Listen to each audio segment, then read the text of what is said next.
बहनों की लालची भाभियाँ। रेशमा, रेशमा और मनीषा 3 बहनें हैं। उनका एक भाई भी है, मयंक। मयंक अपनी बहनों को बहुत प्यार करता है, लेकिन मयंक की पत्नी सविता इस मामले में मयंक से बिल्कुल ही अलग है। वो अपनी ननदों का जितना बुरा कर सकती है उतना बुरा करती ही रहती है और अपनी ननदों पर हुक्म भी चलाती है। करिश्मा, करिश्मा, तुमने अभी तक नाश्ता नहीं बनाया? तुम्हारे भैया को ऑफिस जाने में देर हो रही है। हाँ भाभी, बस अभी बनाती हूँ। करिश्मा, तुम ये ढीलापन छोड़ दो। कल को पराए घर जाना है। वहाँ अगर तुम इस तरह से काम करोगी तो लोग क्या कहेंगे कि माँ ने और भाभी ने कुछ सिखाया नहीं। और तुम्हारी दोनों बहनें कहाँ हैं? रेशमा मार्केट गई है और मनीषा सो रही है। क्या? सुबह के 8 बज रहे हैं और ये महारानी अभी भी सो रही है? ये कहते हुए सविता अपनी सास दुर्गा देवी के पास जाती है। माँ जी, देख रही हो अपनी बेटियों के तौर तरीके? क्या हुआ बहू, सुबह सुबह क्या कर दिया मेरी बेटियों ने? अरे एक तो अभी अभी उठकर किचन में गई है, दूसरी सुबह सुबह बाहर चली गई और तीसरी अभी तक सो रही है। क्या करूं मैं इन तीनों का, मैं तो परेशान हो गई हूँ। जा जाकर उठा उसे और रेशमा से मैं बात करती हूँ। सविता सीधा मनीषा के कमरे में जाती है और उससे कहती है, महारानी जल्दी उठो, सूरज सर पर आ गया है। भाभी थोड़ी देर और सोने दो ना, मैं रात को लेट सोई थी। वो क्या है ना, यूनिट टेस्ट चल रहे हैं। शराफत से उठती है या नहीं, या फिर पानी की भरी बाल्टी डालूं तेरे ऊपर? नहीं नहीं भाभी, मुझे बिस्तर में नहीं नहाना, उठती हूँ मैं। मनीषा जल्दी से उठकर बाथरूम में चली जाती है। सभी आराम से बैठकर नाश्ता कर रहे होते कि तभी रेशमा बाजार से हाथ में सामान लिए आ जाती है। रेशमा को देखते ही सविता उस पर बरस पड़ती है। लो, आ गई महारानी। ऐसा भी क्या सामान लाना था जो सुबह आंख मलते ही बाजार की तरफ रवाना हो गई? भाभी, कल आप ही तो चीख रही थी कि घर का सारा सामान मुझे ही लाना पड़ता है, घर में किसी को भी किसी काम से कोई लेना देना नहीं है।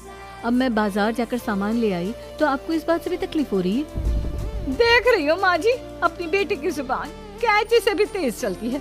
और मयंक, आप तो कुछ कहेंगे नहीं अपनी लाडली बहन को? रेशमा, अपनी भाभी से ऐसे बात नहीं करते। चलो माफी मांगो। भैया, मैं क्यों माफी मांगू? आप भाभी से बोलिए ना कि हम पर कम हुक्म चलाया करे। हम इस घर की बेटियां हैं और आपकी पत्नी की ननद है, नौकरानी नहीं। लो कर लो बात। इनकी भलाई के लिए कुछ भी बोलो तो इन्हें बुरा लग जाता है। इस घर में यही इज्जत है मेरी। देख लो माँ जी, आपकी बेटी किस लहजे में मुझसे बात कर रही है। सविता वहाँ से चली जाती है। मयंक को बहुत गुस्सा आता है, वो भी वहाँ से चला जाता है। फिर करिश्मा रेशमा को समझाती है, रेशमा, तुम्हें भाभी से माफी मांग लेनी चाहिए थी ना। लेकिन दीदी, मैंने कुछ किया ही नहीं, तो मैं माफी क्यों मांगू? हाँ करिश्मा दीदी, रेशमा दीदी जैसी ही घर में आई, भाभी ही उन पर चिल्ला रही थी। हाँ, मैं मानती हूँ कि गलती भाभी की थी। मैं तो इसलिए बोल रही हूँ कि भाभी ने माँ को तो पूरी तरह अपने वश में कर लिया है। वो हमारी बात सुनती ही नहीं। मयंक भैया हमारे लिए हमेशा खड़े रहते हैं, इसलिए उनकी बात का मान तो तुम्हें रखना चाहिए था ना। कोई फायदा नहीं दीदी, कुछ दिनों की बात और है, भाभी उन्हें भी हमारे खिलाफ भड़का देंगी। फिर वो भी माँ की तरह हमारी किसी बात का विश्वास नहीं करेंगे। इसी तरह सविता अपनी तीनों ननदों को किसी न किसी बात पर परेशान करती रहती थी। एक दिन मयंक अपनी तीनों बहनों के लिए गिफ्ट लाया। क्या रेशमा, ये तुम्हारे लिए हार का सेट। रेशमा, तुम्हारे लिए सुंदर सी ड्रेस। और मनीषा, तुम्हें किताबें पसंद है ना, तुम्हारे लिए किताबें लाया हूँ। थैंक यू भैया। थैंक यू भैया। थैंक यू भैया। करिश्मा, तुम्हारा नेकलेस कितना सुंदर है, ये भैया कहाँ से ले आए होंगे? मैंने भैया को 3 दिन पहले फोन पर ये डिजाइन दिखाया था और आज भैया ये ले आए। सविता तो अपनी ननदों के गिफ्ट्स देखकर जल गई और करिश्मा का नेकलेस तो उसे भी बहुत पसंद आया था। अपनी बहनों के लिए कितना अच्छा नेकलेस लेकर आए हैं, मुझे कभी कोई गिफ्ट नहीं दिया। मैं आज ही ये हार चुरा लूंगी। रात में सविता करिश्मा का हार चुरा लेती है और इसी तरह उसे अपनी ननदों की जो भी चीज अच्छी लगती वो उसे मांगती नहीं, बल्कि रात के अंधेरे में चुरा लेती। इसी तरह दिन बीतते गए और सविता ने मयंक के दिल में भी उसकी बहनों के लिए नफरत पैदा कर दी।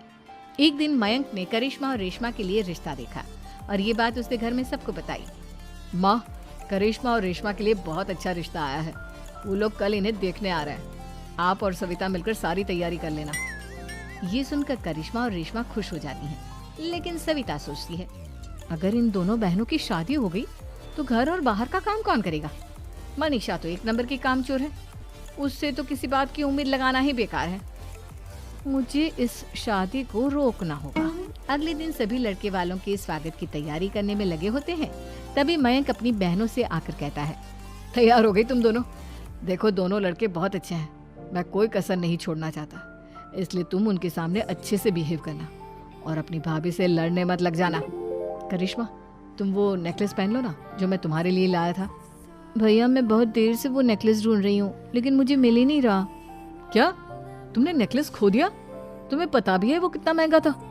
तुम कोई काम ढंग से नहीं कर सकती। मयंक गुस्से में वहां से चला जाता है।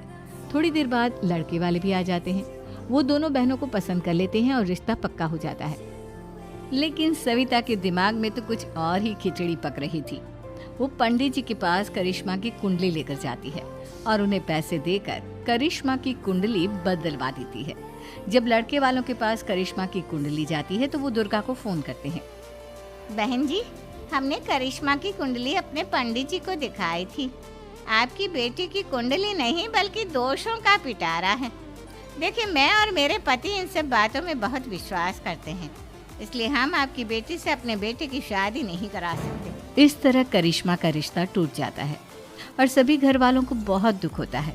अब कविता सोचती है, चलो करिश्मा का तो रिश्ता टूट गया, अब रेशमा का भी रिश्ता तोड़ना है। क्या करूं क्या करूं? अब सविता आवाज बदलकर किसी अननोन नंबर से रेशमा के होने वाले ससुराल में फोन करती है। हेलो, मैं कौन हूँ कौन नहीं ये आपके लिए जानना जरूरी नहीं। बस इतना सुन लो कि रेशमा का 2 साल से किसी के साथ अफेयर चल रहा है। बस रेशमा का रिश्ता तोड़वाने के लिए सविता का इतना कहना काफी था। अब रेशमा का भी रिश्ता टूट गया। मयंक और दुर्गा देवी ने रेशमा को खूब खरी खोटी सुनाई और उससे बार बार उस लड़के के बारे में पूछने लगे। आप दोनों मुझे क्यों परेशान कर रहे हो? अरे कोई लड़का होगा मेरी लाइफ में तो मैं बताऊंगी ना, जब कोई है ही नहीं तो कहाँ से लाऊं मैं कोई लड़का? तो तेरे होने वाले ससुराल वालों को फोन किसने किया था?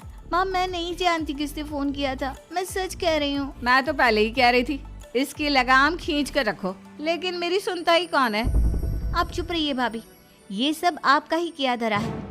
अब तीनों बहनों को विश्वास हो जाता है कि ये सब उनकी भाभी ही कर रही है। तीनों बहनें अपनी भाभी को सबक सिखाने के लिए एक वकील कर लेती है और घर में हिस्सा मांगना। देखो भैया, माँ बाप की जायदाद में जितना बेटों का हक होता है उतना ही बेटियों का, इसलिए इस घर के 4 हिस्से होंगे और हमें अपना हिस्सा चाहिए।